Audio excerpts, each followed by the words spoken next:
नमस्कार दोस्तों। Art of stock market की education learning informative and knowledgeable video में मैं आपका फिर से एक बार स्वागत करता हूं। दोस्तों, आज हम जिस कंपनी के स्टॉक के बारे में आप लोगों से डिस्कशन और एनालिसिस करने वाले हैं education learning information knowledgeable purpose से, वो कंपनी दोस्तों कहीं ना कहीं ग्रीन पावर एनर्जी सेक्टर से, फैसिलिटी सेक्टर से जुड़ी हुई, रिन्यूएबल एनर्जी सेक्टर से जुड़ी हुई कंपनी की आज हम बात करने वाले हैं। दोस्तों, उस कंपनी का नाम है केपीआई ग्रीन एनर्जी लिमिटेड की आज हम बात करने वाले हैं। इसका प्राइस 435 रुपए के आसपास में क्लोज हुआ 13 मई के दिन 0.60% की पॉजिटिवनेस के साथ, मतलब आधा परसेंट से कुछ ज्यादा बढ़कर दोस्तों क्लोज हुआ। मार्केट कैप्शन की बात करें तो 8,581 करोड़ के आसपास में कंपनी का मार्केट कैप्शन यहाँ पर क्लोज होते हुए देखने को मिला। तो हमने कंपनी का नाम, इसका प्राइस और इसके मार्केट कैप्शन को समझा। अब हम कंपनी से रिलेटेड फिलहाल के सेशन में उसके अबाउट सेक्शन, उसके बिजनेस ओवरव्यू, कंपनी से related revenue expansion, geographical expansion, future vision और कंपनी का किस हिसाब से फोकस देखने को मिल रहा है, उसको एजुकेशन लर्निंग पर्पस से देखो। दोस्तों, मैं कंपनी से रिलेटेड ओवरव्यू को डिस्कशन करने वाला हूं। तो आज हम बात करते हैं एक छोटी सी रिन्यूएबल एनर्जी कंपनी, जिसने कहीं ना कहीं कुछ सालों में निवेशकों को एक अलग ही दोस्तों कहीं ना कहीं यहाँ पर ध्यान खींचा है और जबरदस्त ध्यान खींचा है। दोस्तों, solar, hybrid power, green hydrogen और 10,000 मेगावाट का बड़ा सपना, क्या केपीआई ग्रीन एनर्जी आने वाले समय में अगली बड़ी रिन्यूएबल एनर्जी की कहानी बन सकती है, या फिर तेजी के पीछे कुछ बड़े रिस्क हैं? आज हम इस वीडियो में केपीआई ग्रीन एनर्जी के पूरे डिटेल में समझेंगे और बिजनेस मॉडल, उसकी ऑर्डर बुक, ग्रोथ, रिस्क और भविष्य के प्लान को भी दोस्तों आसान भाषा में समझने का प्रयास करेंगे। तो मैं डिस्क्लेमर बता दूं, ये video only on education learning information knowledgeable purpose के उद्देश्य से आप लोगों के लिए बनाया गया है। किसी प्रकार की निवेश और बाय सेल की सलाह नहीं, क्योंकि शेयर बाजार तो निवेश जोखिमों के अधीन होता है। इसलिए किसी प्रकार का निवेश का निर्णय लेने से पहले अपने वित्तीय सलाहकार से जरूर परामर्श कर लीजिएगा। तो दोस्तों, चैप्टर फर्स्ट में हम समझेंगे कि केपीआई ग्रीन एनर्जी आखिर करती क्या है। दोस्तों, केपीआई ग्रीन एनर्जी लिमिटेड एक रिन्यूएबल एनर्जी कंपनी है, जो कि मुख्य रूप से सोलर और हाइब्रिड पावर प्रोजेक्ट पर काम करती है। यह कंपनी शुरुआत में 2008 में हुई थी और केपी ग्रुप का हिस्सा थी। इसका जो पूरा बिजनेस है ना दोस्तों, वो रिन्यूएबल इलेक्ट्रिसिटी जनरेशन पर आधारित है। यह कंपनी है और कंपनी चलाती है, कई मामलों में खुद बिजली बेचकर कमाई करती है। ये दोस्तों इसका मेन बिजनेस है।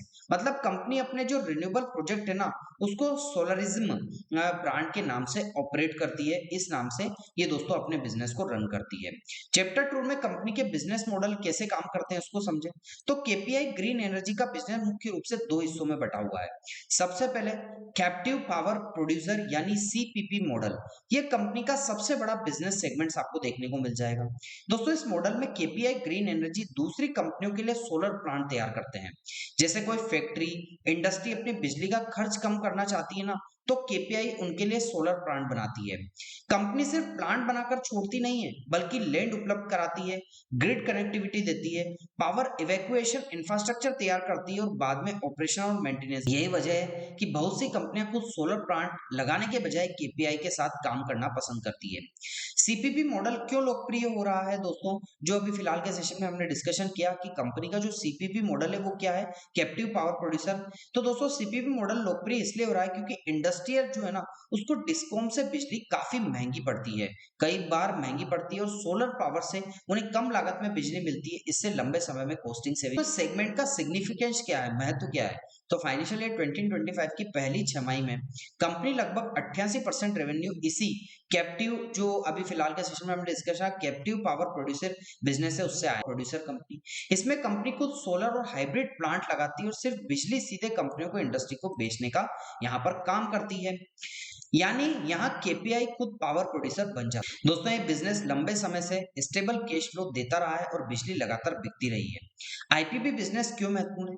क्योंकि दोस्तों इससे कंपनी का रिकरिंग रेवेन्यू मिलता है, यानी प्रोजेक्ट का एग्जीक्यूशन निर्भरता कम होती जाती है। यहाँ पर चैप्टर थर्ड में कंपनी कहाँ कहाँ काम करती है इसकी बात। कंपनी लगभग 70 से ज्यादा साइट्स पर गुजरात में मौजूद है, लेकिन कंपनी धीरे धीरे दूसरे राज्यों में भी अपने बिजनेस को एक्सपांड कर रही है, विस्तार करने का प्रयास कर रही है। एक्सपांशन प्लान की बात करें तो कंपनी महाराष्ट्र में 135 मेगावाट सोलर प्रोजेक्ट पर काम कर रही है, राजस्थान के जैसलमेर में हाइब्रिड पावर प्रोजेक्ट की योजना बना रही है और मध्य प्रदेश में अवसर तलाश रही है।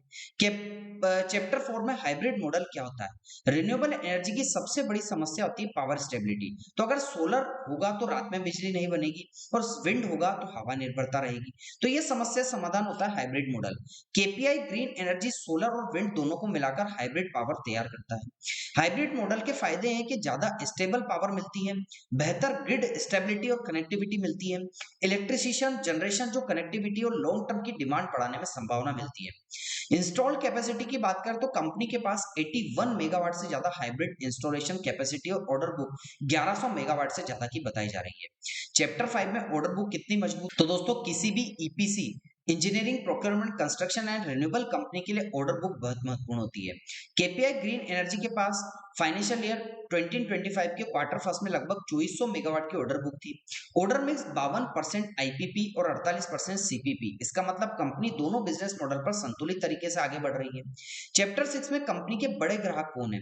दोस्तों केपीआई ग्रीन एनर्जी के क्लाइंट कई बार जानी मानी कंपनियों में शामिल है, जैसे कि पॉलीकैब, यूपीएल, मैग्मानी जो ऑर्गेनिक्स होते हैं, जो कलर टैक्स है और सोंग बोन है। जब बड़ी इंडस्ट्रियल रिन्यूएबल पावर की तरफ बढ़ती तो ऐसी कंपनियों को यहाँ पर दोस्तों अलग ही देखने को मिलता है। चैप्टर 7 में कंपनी की ग्रोथ कैसी रही है इसको समझें। तो कंपनी ने हाल ही के वर्षों में तेज रेवेन्यू ग्रोथ दिखाई है। फाइनेंशियल ईयर 2024 में रेवेन्यू लगभग 59% बढ़ा है और 2025 फाइनेंशियल ईयर के क्वार्टर फर्स्ट में करीबन 75% की ग्रोथ देखी है। तो इस तेजी के पीछे की मुख्य वजह रही है सोलर प्रोजेक्ट की बढ़ती मांग, सीपीपी एग्जीक्यूशन और आईपीपी कैपेसिटी का जुड़ना। चैप्टर 8 में ग्रीन हाइड्रोजन कंपनी का बड़ा दाव क्या है। अब बात करते हैं फ्यूचर अपॉर्चुनिटीज की। दुनिया भर में ग्रीन हाइड्रोजन को भविष्य का ईंधन माना जाता है। भारत सरकार भी इसी सेक्टर को काफी बढ़ावा दे रही है। केपीआई ग्रुप में ग्रीन हाइड्रोजन और ग्रीन अमोनिया क्षेत्र में कदम बढ़ाया है। गुजरात सरकार के साथ मेमोरेंडम ऑफ अंडरस्टैंडिंग साइन हुआ है। तो कंपनी ने गुजरात सरकार के साथ 17,690 करोड़ रुपए के निवेश के लिए मेमोरेंडम ऑफ अंडरस्टैंडिंग साइन किया है। चैप्टर 9 में लैंड बैंक और इंफ्रास्ट्रक्चर की बात करें तो रिन्यूएबल कंपनी के लिए सबसे बड़ा एसेट्स होता है उसकी लैंड और grid connectivity. KPI green energy के पास 3000 से ज्यादा एकड़ लैंड बैंक मौजूद है। इसका फायदा है कि फ्यूचर एक्सपेंशन आसान होगा, लार्ज स्केल प्रोजेक्ट तेजी से शुरू होंगे और कंपेटिटिव एडवांटेज मिलेगा। चैप्टर 10 में टेक्नोलॉजी और मॉनिटरिंग की बात करें तो कंपनी के पास सेंट्रलाइज्ड नेटवर्क ऑपरेशन सेंटर यानी एनओसी चलाती है। इस कंपनी में अभी सोलर, हाइब्रिड एसेट और क्लाउड बेस्ड टेक्नोलॉजी मॉनिटर करती है। इसका फायदा है कि बेहतर एफिशिएंसी, जल्दी fault detention, come down time और बेहतर पावर आउटपुट है। चैप्टर 11 में कंपनी के सामने कौन कौन से रिस्क है। दोस्तों अब बात करते हैं कि सबसे जरूरी हिस्से की रिस्क ये है कि रिन्यूएबल सेक्टर में कंपटीशन। सोलर और रिन्यूएबल सेक्टर में कंपटीशन तेजी से बढ़ रहा है और कई कंपनियां इस सेक्टर में उतार चुकी है। पॉलिसी डिपेंडेंसी, यह सेक्टर गवर्नमेंट पॉलिसी पर काफी निर्भर करता है। अगर सब्सिडी, रेगुलेशन और पावर पॉलिसी बदलती है तो असर पड़ता है। एग्जीक्यूशन रिस्क, लार्ज प्रोजेक्ट और डिले होने से रेवेन्यू और प्रॉफिटेबिलिटी प्रभावित हो सकती है। फंडिंग रिक्वायरमेंट, दोस्तों रिन्यूएबल प्रोजेक्ट में भारी निवेश की जरूरत होती है और अगर फंडिंग महंगी हुई तो एक्सपेंशन पर असर सकता है। जो चैप्टर 12 में फ्यूचर आउटलुक को देखें तो कंपनी का सबसे बड़ा लक्ष्य जो है ना वो 2030 तक 10,000 मेगावाट की कैपेसिटी तक पहुंचना है और इससे इलेक्ट्रिसिटी प्रोड्यूस करना है रिन्यूएबल सेक्टर से। अगर कंपनी अपने एक्सपेंशन प्लान और एग्जीक्यूशन को सही तरीके से लागू करे ना तो रिन्यूएबल एनर्जी सेक्टर में तेजी से कंपनी को फायदा मिल सकता है। तो फाइनल कंक्लूजन ये है कि दोस्तों केपीआई ग्रीन एनर्जी एक तेजी से बढ़ती हुई रिन्यूएबल एनर्जी कंपनी है जो कि solar, hybrid energy, green hydrogen, captive जो पावर सॉल्यूशंस है, इसके फ्यूचर ओरिएंटेड क्षेत्रों में काम कर रही है। कंपनी की ग्रोथ मजबूत दिखाई देती है और ऑर्डर बुक भी अच्छी है, तो एक्सपेंशन प्लान बड़े हैं, लेकिन साथ ही साथ रिन्यूएबल सेक्टर रिस्क और वैल्यूएशन इसको नजरअंदाज नहीं किया जा सकता। तो अगर आपको ऐसी डिटेल और आसान भाषा में स्टॉक मार्केट एनालिसिस वीडियो पसंद आती है तो चैनल को लाइक, शेयर, सब्सक्राइब करना मत भूलिएगा। और ये video only on education, learning, information, knowledgeable purpose के उद्देश्य से बनाई गई है। किसी प्रकार की निवेश और बाय सेल की सलाह आप लोगों को नहीं है और किसी भी प्रकार का निर्णय अपने विवेक और अपने वित्तीय सलाहकार के आधार पर लीजिएगा। दोस्तों हमने कंपनी से रिलेटेड ओवरव्यू को डिस्कशन किया। अब कंपनी से रिलेटेड फिलहाल के सेशन में जो न्यूज निकल कर आई है उसको education, learning, information, knowledgeable purpose से समझ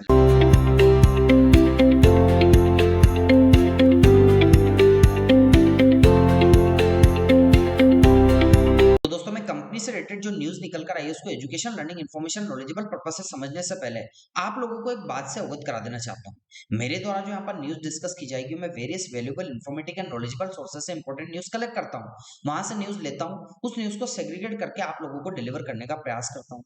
तो दोस्तों भारत की एक ग्रीन एनर्जी कंपनी ने एक साथ काम कर दिया है जिसने पूरे रिन्यूएबल सेक्टर के और अपना ध्यान खींच लिया है। एक तरफ कंपनी का जो मुनाफा है ना वो लगभग 50% तक बढ़ गया है, दूसरी तरफ निवेशकों के लिए डबल डिविडेंड का भी ऐलान है। तो सबसे बड़ी बात दोस्तों, कंपनी दूसरी तरफ कंपनी का मुनाफा 50% तक बढ़ा है, तो दूसरी तरफ निवेशकों के लिए डबल डिविडेंड का ऐलान है।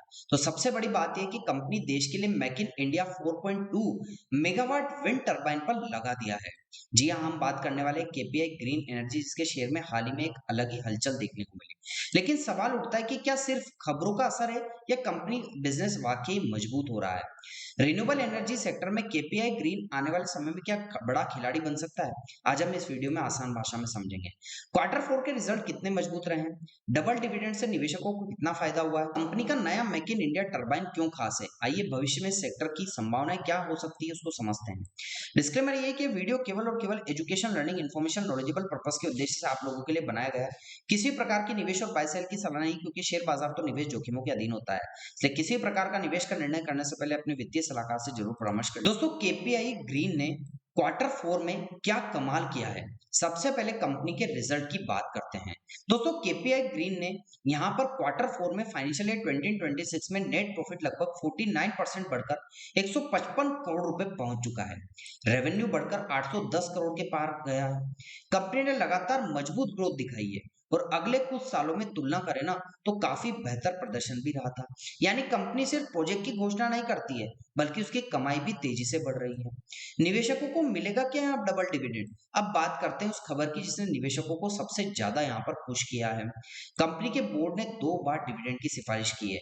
एक तो 0.25 पैसे प्रति शेयर का फाइनल डिविडेंड और 0.15 पैसे का जो स्पेशल डिविडेंड है उसकी घोषणा की है। यहाँ कुल मिलाकर निवेशकों को यहाँ पर डबल डिविडेंड मिलने वाला है और अंतिम मंजूरी जो एनुअल जनरल मीटिंग होगी ना उसमें शेयर धारकों को दी जाएगी। यह दिखाता है कि कंपनी का कैश फ्लो और मैनेजमेंट कॉन्फिडेंस लगातार मजबूत हो रहा है। देश का पहला make in India wind turbine क्यों इतना बड़ा कदम कर ले रहा है? अब आते हैं उस खबर पर जब केपीआई ग्रीन ने पूरे रिन्यूएबल सेक्टर में चर्चा का विषय बना दिया। कंपनी ने भारत का पहला स्वदेशी 4.2 मेगावाट विंड टरबाइन सफलतापूर्वक स्थापित किया। अब आप सोच रहे होंगे कि इतनी बड़ी बात क्या है। देखिए, भारत लंबे समय से विंड टरबाइन टेक्नोलॉजी में विदेशी कंपनियों पर निर्भर रहा है, लेकिन अगर ऐसी हाई कैपेसिटी टरबाइन देश में बनने लगे तो लागत कम हो सकती है और आयात पर जो निर्भरता है हमारी इंपोर्ट पर वो लगातार डिक्रीज होगी और भारत की ग्रीन एनर्जी में ज्यादा हम सेल्फ रिलायंट और आत्मनिर्भर बन सकते हैं। यही वजह है कि इस प्रोजेक्ट की तकनीकी और जो रणनीति दोनों नजरियों से बड़ा कदम माना जा रहा है। लेकिन दोस्तों, कम हवा में ज्यादा बिजली कैसे होगी? तो कंपनी के मुताबिक 4.2 मेगावाट टरबाइन कम हवा में भी ज्यादा बिजली पैदा करते हैं। यानी पहले कम विंड स्पीड से जो वजह से प्रोजेक्ट उतने प्रभावित नहीं होते थे, लेकिन अब बेहतर पावर जनरेशन संभव हो सकती है। अगर ये टेक्नोलॉजी बड़े स्तर पर सफल होती है तो केपीआई ग्रीन का बड़ा फायदा है पर मिल सकता है। तो शेयर में क्यों आई है तूफानी तेजी? क्वार्टर फोर के रिजल्ट और टरबाइन जो खबर है इसके बाद शेयर में एक अलग ही हलचल देखने को मिली। मार्केट में तेजी आने के तीन प्रमुख कारण, एक तो मजबूत मुनाफा ग्रोथ, डबल डिविडेंड और मेक इन इंडिया टेक्नोलॉजी की उपलब्धता, इन तीनों चीजों से निवेशकों का भरोसा बढ़ा था। रिन्यूएबल एनर्जी सेक्टर क्यों बन रहा है बड़ा अवसर? तो सब थोड़ा सेक्टर समझते हैं। भारत में तेजी से रिन्यूएबल एनर्जी पर फोकस बढ़ रहा है। सरकार के लक्ष्य ज्यादा सोलर कैपेसिटी, ज्यादा विंड एनर्जी और फॉसिल फ्यूल पर निर्भरता कम करना है। ऐसे में केपीआई ग्रीन जैसे कंपनी को आने वाले वर्षों में नए प्रोजेक्ट और ग्रोथ के मौके मिल सकते हैं। केपीआई ग्रीन की स्थिति क्यों मजबूत मानी जा रही है? दोस्तों, कंपनी सिर्फ एक टेक्नोलॉजी स्टोरी नहीं है, बल्कि पहले से solar project, wind energy project और हाइब्रिड रिन्यूएबल प्रोजेक्ट पर काम कर रही है। इसके अलावा कंपनी लगातार अपनी ऑपरेशनल क्षमता को बढ़ रही है और नए प्रोजेक्ट पर फोकस कर रही है। दोस्तों, निवेशकों के लिए यहाँ पर क्या संकेत निकल कर आते हैं? सबसे बड़ा सवाल उठता है कि क्या रिजल्ट भविष्य के लिए पॉजिटिव संकेत हैं? देखिए, महत्वपूर्ण बात है कि प्रॉफिट तेजी से बढ़ रहा है, भले ही कंपनी की टेक्नोलॉजी इनोवेशन बढ़ रही है, रिन्यूएबल एनर्जी सेक्टर में भविष्य मजबूत माना जा रहा है, लेकिन कंपनी निवेशकों के लिए डिविडेंड भी दे रही है। लेकिन साथ ही साथ ध्यान रखना जरूरी है कि ग्रीन एनर्जी सेक्टर में उतार चढ़ाव काफी होते हैं, इसलिए किसी प्रकार का निर्णय करने से पहले अपने वैल्यूएशन, कर्ज और प्रोजेक्ट एग्जीक्यूशन पर नजर डाल लें। तो दोस्तों, आपको क्या लगता है केपीआई ग्रीन एनर्जी आने वाले समय में रिन्यूएबल एनर्जी कंपनियों के लिए शामिल हो सकती है? क्या मेक इन इंडिया और आत्मनिर्भर भारत विंड टरबाइन के लिए गेम चेंजर साबित होंगे? अपनी राय कमेंट में जरूर बताइएगा और आप वीडियो आपको पसंद आता है चैनल को लाइक, शेयर, सब्सक्राइब करना मत भूलिएगा। आगे आने वाले टाइम में भी इसी प्रकार की बिजनेस और शेयर अपडेट्स हम आप लोगों के लिए लेकर आ सकते रहेंगे और और फाइनली लास्ट में एक डिस्क्लेमर ये है कि वीडियो केवल और केवल आप लोगों के लिए education, learning, information, knowledgeable purpose के उद्देश्य से बनाया गया है। किसी प्रकार की निवेश और बाय सेल की सलाह नहीं, क्योंकि शेयर बाजार निवेश जोखिमों के अधीन होता है, इसलिए किसी प्रकार का निवेश का निर्णय करने से पहले अपने वित्तीय सलाहकार से जरूर परामर्श कर लीजिएगा। तो दोस्तों हमने कंपनी से रिलेटेड फिलहाल के सिस्टम में उसके ओवरव्यू और कंपनी से रिलेटेड न्यूज़ को education, learning, information, knowledgeable purpose से समझा। अब कंपनी से रिलेटेड फिलहाल के सिस्टम में क्या टेक्निकल एनालिसिस है, उसको education, learning, information, knowledgeable purpose से समझ लेते हैं। दोस्तों मैं कंपनी से रिलेटेड फिलहाल के सिस्टम में जो टेक्निकल एनालिसिस निकल कर आया उसको मंथली चार्ट पर आप लोगों को लॉन्ग टर्म के चार्ट पर लेकर आ चुका हूं। इसका प्राइस इस ट्रायंगल पैटर्न के अंदर में ट्रेड कर रहा है, इंपल्सिव करेक्टिव वेव के पैटर्न में कहीं ना कहीं दोस्तों ट्रेड कर रहा है। और अब दोस्तों एक ऐसी स्थिति में आ चुका है जो कि नैरो बैंड हो चुका है, या तो ब्रेकआउट करेगा या ब्रेक डाउन करेगा, कहीं ना कहीं तो मूवमेंट करेगा। प्राइस ऊपर की साइड जहां रेजिस्टेंस लिया है, जैसे कि दोस्तों first time resistance rejection, second time resistance rejection और थर्ड टाइम रेजिस्टेंस के आसपास में प्राइस ने एक दोस्तों कहीं ना कहीं जो उल्टी इन्वर्टेड हैमर कैंडल है, जिसको हैंगिंग मैन टाइप भी हम कह सकते हैं, वो दोस्तों कहीं ना कहीं इसने बनाई है। अब नीचे की साइड जहां सपोर्ट लिया है, first time support, second time support, third time support और फोर्थ टाइम सपोर्ट, 4 बार सपोर्ट लिया है प्राइस ने कहीं ना कहीं, तो ऑटोमेटिकली इसके लिए सपोर्ट ट्रेंड लाइन हो जाती है। दोस्तों support trend line, registered trend line को डिस्कशन किया और प्राइस की क्लोजिंग जो 435.30 पैसे के आसपास में हुई है। प्राइस की बात करें तो प्राइस की क्लोजिंग 435.30 के आसपास में हुई थी। प्राइस धीरे धीरे मोमेंटम करके ऊपर की साइड जाता है, तो फर्स्ट रेजिस्टेंस 579.65 पैसे का होगा, जो कि इंडिकेट करके हमने यहाँ पर आपको बता रखा है। यदि इसको ब्रेकआउट करता है तो दोस्तों 776.77 का सेकंड रेजिस्टेंस लाइन आपको ऊपर की साइड देखने को मिल सकता है एजुकेशन, लर्निंग पर्पस से। तो दो रेजिस्टेंस लाइन ऊपर की साइड डिस्कशन की, लेकिन ऐसा होता है कि प्राइस तेजी से नीचे की साइड आता है, तो फर्स्ट सपोर्ट 358.64 पैसे का फर्स्ट सपोर्ट देखने को मिलेगा, और सेकंड सपोर्ट यदि प्राइस नीचे आता है तो 149.58 पैसे का एजुकेशन, लर्निंग पर्पस से दो सपोर्ट नीचे की साइड देखने को मिल जाएगा। तो दो सपोर्ट नीचे की साइड, दो रेजिस्टेंस ऊपर की साइड और कैंडलस्टिक के बिहेवियर को समझा।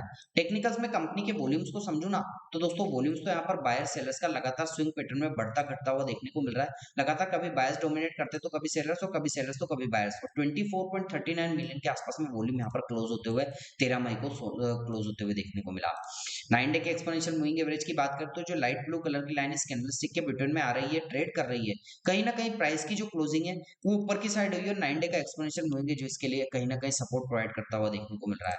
50 डे के एक्सपोनेंशियल मूविंग एवरेज की बात करते हो, जो छोटी सी ब्लैक कलर की लाइन है, ये दोस्तों फर्स्ट सपोर्ट लेवल के भी नीचे है, लेकिन प्राइस तो फर्स्ट रेजिस्टेंस लेवल के नियर अबाउट देखने को मिल रहा है, तो ये भी कहीं ना कहीं सपोर्ट लेवल का काम करता हुआ देखने को मिल रहा है। तो ये दोस्तों सब चीजें हमने आप लोगों से डिस्कशन की। दोस्तों कैसा लगा आपको मेरा न्यूज, टेक्निकल और कंपनी से रिलेटेड ओवरव्यू का education, learning, information, knowledgeable video आप लोगों को अच्छा लगा हो तो आप चैनल को जरूर सब्सक्राइब कीजिएगा, लाइक कीजिएगा, शेयर कीजिएगा, और आपको लगता है कि हमारे द्वारा बनाई गई वीडियो में कोई कमी है तो कमेंट सेक्शन में जरूर बता दीजिएगा, ताकि आगे आने वाली इन्फॉर्मेटिव लर्निंग वीडियो में और वैल्यूएबल और इन्फॉर्मेटिव और नॉलेजेबल वीडियोस आप लोगों के लिए लेकर आ सकूं। मिलता हूं दोस्तों अगले दिन अगली नई स्टॉक मार्केट की एक नई एजुकेशन, लर्निंग वीडियो के साथ। तब तक के लिए आप लोगों से इजाजत चाहता हूं। जय हिंद, जय भारत।